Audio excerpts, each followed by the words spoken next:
భారీ వర్షాలు గాలులతో వణికిన మన్యం జిల్లా నేలకొరిగిన అరటి మొక్కజొన్న పంటలు బుద్ధుడు వలసలో ఎగిరిపోయిన ఇంటి రేకులు. మన్యం జిల్లాలో ఎడతెరిపి లేని వర్షం. వెంగళరాయ సాగర్ 4 గేట్లు ఎత్తివేత, తీర ప్రాంతాలను ముంచెత్తిన వరద. అల్లూరు జిల్లాలో వాగులు వంకల ఉధృతి, చొంపిలో ఆగిన కాజ్వే.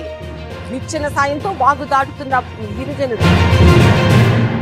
శ్రీకాకుళం జిల్లాలో భారీ వర్షాలు, నాగావళి వంశధార నదుల ఉధృతి, పరివాహక ప్రాంతంలో సిద్ధంగా ఉన్న ఎస్డీఆర్ఎఫ్. ఒడిశాలో తీరం దాటిన వాయుగుండం, కోస్తా జిల్లాలపై కొనసాగుతున్న ప్రభావం. శ్రీకాకుళం, మన్యం, విజయనగరం జిల్లాలకు రెడ్ అలర్ట్.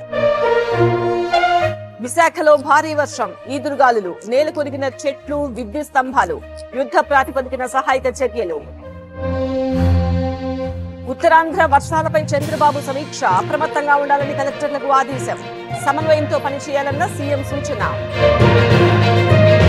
కృష్ణా జిల్లా కృష్ణా ప్రాజెక్టులకు వరద ప్రవాహం, 3 లక్షల క్యూసెక్ల ఇన్ఫ్లో. శ్రీశైలం 10, సాగర్ 22 గేట్లు ఎత్తివేత. దసరా ఉత్సవాల్లో బెజవాడ దుర్గమ్మ రికార్డ్. ఈ ఏడాది 15 లక్షల మందికి అమ్మవారి దర్శనం. 10 రోజుల్లో 4,38,00,000 ఆదాయం. కొడంగల్లో ఇవాళ రేవంత్ పర్యటన, ప్రజలతో కలిసి దసరా వేడుకలకు సిద్ధం. సీఎం రాక కోసం అభిమానుల ఎదురుచూపు.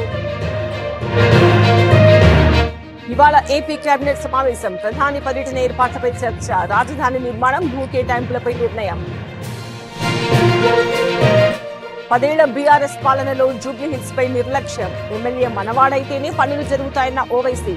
మంచి నిర్ణయం తీసుకోవాలని ఓటర్లకు సూచన. చెన్నై శివార్లో భారీ అగ్ని ప్రమాదం, అగరబత్తి ఫ్యాక్టరీలో ఎగిసిపడ్డ మంటలు, 4 ఫైర్ ఇంజిన్లతో ఆర్పేసిన సిబ్బంది. ఉత్తరప్రదేశ్ అయోధ్యలో ఆర్ఎస్ఎస్ కవాతు, శతాబ్ది వేడుకల్లో భాగంగా భారీ ప్రదర్శన, కరసేవకులపై మహిళల పూల వర్షం.